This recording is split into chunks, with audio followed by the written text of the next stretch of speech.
Very pleased to be joined by the best in the business, Bill Hillgrove, as the Steelers get ready for the Browns tonight. First of all, Bill, Happy New Year to you and that great family of yours. Well, thank you, and likewise to all the Joneses. Oh, appreciate that. There are plenty of them, as you know. All right, so here we are. We get to this point. There's a lot of speculation about where Ben is and all of that. Does that play into the emotion of tonight, other than the fact that it is the Browns and the Steelers need to win it and everything like that? Yeah, I think, but I think he showed signs when they played up in Cleveland.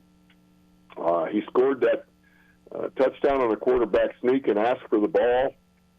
And then last week, I believe his family was all at the Kansas City game. And so those signs point to the fact that he's probably going to call this his last home game. So, look, you've been around him the entire time. You've called every game of Ben Roethlisberger's career. What has made him special when you look back at what he's done? He is the ultimate competitor. And I believe that in the truest sense of the word. He refuses to lose. And I think the way he went out last year, I think he was thinking about it, but I think he told Marquise Pouncey, if you want to retire, go ahead, but I have unfinished business here. And, the door is still open. There's not much room between the jam and the edge of the door, but the door is still open for some postseason, so let's hope things break the right way. All right, so I'm going to ask you, now you've had a full season of watching Harris at running back. Now, I know Pat's been out the last couple of games at tight end with the concussion, but what have you thought about those two picks and what they mean to the Steelers' future? I think, they're a peek into the future, no question about it. And Wolf and I have talked about it quite a bit. We kind of thought that Pat was underused. There are issues surrounding that, the fact that they had Ebron here before he got hurt. And there was a pecking order, and rookies aren't supposed to be main weapons. But, the more we watched him, the more we saw future greatness. So, I think those 1-2 picks are just outstanding. And I think Kendrick Green is going to be a heck of a player. He's paying his dues as a rookie. And in that league, that can be unforgiving. But, I think the Steeler draft was solid and I think has laid a basis for the future. Well, and you and I both know, Bill, you play on the offensive line as a rookie. It's not easy. You do have to cut your teeth. And sometimes I wonder if people forget about that part. The further away from the ball you are, the easier it is to get ingrained. And he's had to play inside. Well, let's go back to another time when Leon Searcy was the Steelers' number 1 pick. He never got a helmet that whole first year. That's how long they thought it took to develop an offensive lineman. Now, times have changed with the fact that they have to develop rookies quicker. Free agency comes around quicker, and so they don't have the time to allow people like that to develop, and they rush them. So I really think that this kid's going to be really good, and hopefully for a long period of time. When he came, he was a raw blocker. He was willing to block, but he's learning technique, and I think that's going to augur well for his future. I got to ask you about T.J. Watt, because you have obviously seen, not just with the Steelers, but you've seen it from other teams too, the best of the best. What makes Watt a special player out there? I'm not going to ask you to compare him to anybody because that's not fair, but what makes Watt special in your mind?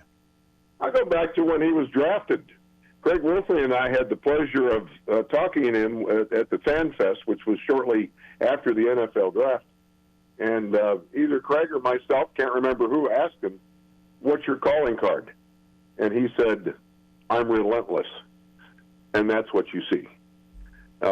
He doesn't get blocked very often. He never stays blocked. He keeps coming.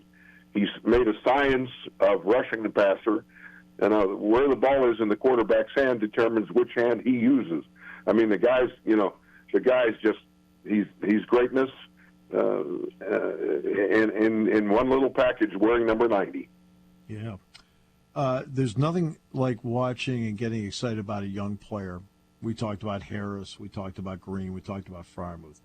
To me, there's something special about a veteran that just continues to play at a high level. When you watch Cam Hayward, and you've had the privilege of watching him day in and day out, what are you seeing in him right now as the veteran? I see a lot of the qualities that his dad showed as a player at Pitt and then certainly in the pros. Yep. Again, a sense you can't beat me. Again, a sense that I am a football player. We are unique people on this planet, and that is the truth. And, I see that. And obviously with the Peach Bowl, their Ironhead's son was in the Peach Bowl. Actually scored a touchdown in the game. How surreal is it for you when you're seeing guys that are sons playing in these games? You know what, Steve? I'm not going to wait till I see their grandsons. Then I'm going to start to worry. I love that. That's the best answer. So I love talking to you. You give the best answers. Yeah, that's great. The grandsons. Let's get to that part of it. By the way, just one note on Pitt. I was so impressed going to the third quarterback and the way they played. And look, I'm not going to sit here. You don't watch much Penn State football because we're playing the same time. I don't watch much Pitt football because they're playing the same time. So it's really the first time I really got a chance in the ACC championship game to watch the Addison kid at wide receiver. How good is he? He's as good as he wants to be. And, late in the season, they decided to put him as a punt returner, and he's taken that to an exponential level. The guy's just talent. He's got speed. He's got the ability to separate. He has great hands, and he has a knack when the ball's in the air where it's going to come down. And I saw that in Larry Fitzgerald, and this kid's probably as close to that as I've seen.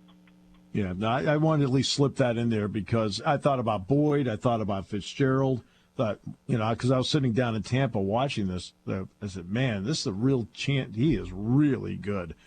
Jack Ham and I both talked about it the next day when we got together for breakfast. I've got to ask you now about the Browns. They are an interesting group. This is a team that, quote, should have taken the next step. You've already seen them once in person. You've looked at some tape. Why haven't they taken the next step? Well, you've heard the phrase, the whole is greater than the sum of the parts. Yeah. That doesn't apply to this edition of the Cleveland Browns. They haven't learned how to win. Why? You can point in a lot of directions, and I think Baker Mayfield gets too much of the blame. But there are other people on that squad that have infinite gifts and great football talent, and for whatever reason, it hasn't been maximized. And I really think, and I think Ben Roethlisberger is an example of it, you have to learn how to win. And certainly he did it. Of course, he had a baptism of fire when Tommy Maddox got hurt his rookie season. Yeah. But, it's easier said than done. And that's what I haven't seen with the Browns. Well, you and I both know losing's actually easy. I mean, just don't play well. You lose. Winning's hard. That's why it's so rewarding. And Ben learned that early on, and he figured it out quickly. It looks like the Browns haven't figured that part out. Winning, Steve, is hand in hand with accountability. Yes. And when you're losing, absolutely right. Nobody's accountable. Oh, talk to him. No, winning. It's because of you and your efforts and your dedication and your practice habits. That's how you win. That's absolutely right. Best team you've seen in person so far this season would be? That's a tough one. The best defense is Georgia, head and shoulders. Yeah. The best team, I think we're going to determine that Monday night. I really do. I think it's a toss-up between Alabama and Georgia. In the NFL, who would that be? Best team you've seen in person this year to this point? Green Bay. Why Green Bay? Maybe not Kansas City. Maybe not Kansas City or Buffalo. Won't beat himself. He's a Hall of Fame quarterback. In that game against the Steelers, Randall Cobb came out of nowhere and beat him basically on third down. They have enough of a running game. They have a solid defense, and that's the best team I've seen. I thought maybe after I watched Kansas City that I'd put them up there, but then I saw Kansas City yesterday, and Kansas City is not quite in Green Bay's class.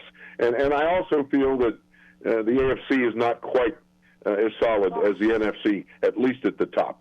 That's a really good point. I do have to ask you about Aaron Rodgers since you brought up Green Bay. You and I both know that the great ones have the ability that are working, but they make it look effortless.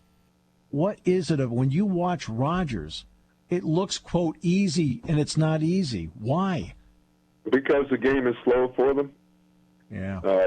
And I think the great ones play their best quarterback after the age of 30. And you see it with Rodgers and Brady and Ben. You saw it with Drew Brees. You know, it's undeniable. The best ones, the game is slow for them.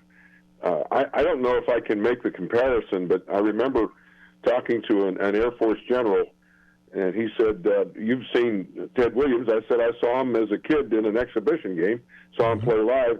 Well, what do you think? And I said, well, I'll defer to a guy who knows something about hitting. Dick Roach said that, you know, Ted Williams was the greatest hitter, head and shoulders above anybody he's ever seen in baseball. And this Air Force general said to me, well, as great a hitter as he is, he's a better combat pilot, probably the best in the history of the armed services. Why? Because he was able to slow things down, see things before they happen. Gretzky, Lemieux, I mean, you see it time and time again. The great ones see the game slower than everybody else. But, you know, it's interesting. I'll make this the final question. I know you've got a game tonight. And that's, I teach the broadcasting class here at Penn State, and that's what I tell them about our profession. That's why you and I can relate when we talk about the game slowing down for athletes, because when you first start doing play-by-play, it feels like it's 100 miles an hour, and then all of a sudden it's 5 miles an hour. I mean, that's something like you and I can relate to, but when you're telling a kid, they don't quite get that until they start doing it. Yeah, in our business, Steve, the only way to learn it is to do it. Yep. And you know, especially our end of it. Until you're thrust into that, you have no idea what's going to happen. I remember, and he didn't do play-by-play, but when Joe Green retired after his Hall of Fame career, he tried broadcasting. He tried to be a color man. And he said, you know, I thought I was putting my toes into the shallow end of the pool, and I found myself in 8 feet of water. And I think, you know, as a young person learning this business, just do it. And then, you know, that pool gets a little shallower and shallower. Well, I'll tell you right now, you're an artist. So have another great one tonight. Appreciate it, because the game slowed down for you a long time ago, and all of us have been beneficiaries of it. Thank you so much, Bill, for your time today. Thank you, Steve. Always a pleasure. Call me when the playoffs start. That sounds great. Looking forward to it. That's great. I love that. Thanks, Billy. Take care.